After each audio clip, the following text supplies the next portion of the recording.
Hi everyone, welcome back to my channel. This video will show you how to check if a service is running with Systemctl. The most common way of checking, which I call the messy way, is with the status option.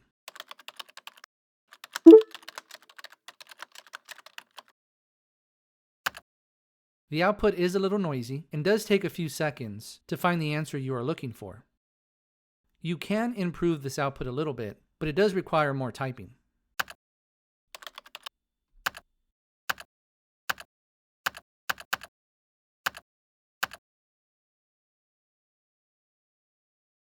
Now, the cleanest way, if you only want to know if the service is running or not, is with the option is active.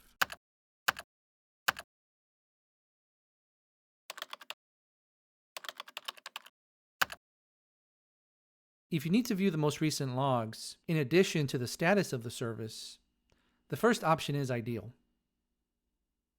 Thank you.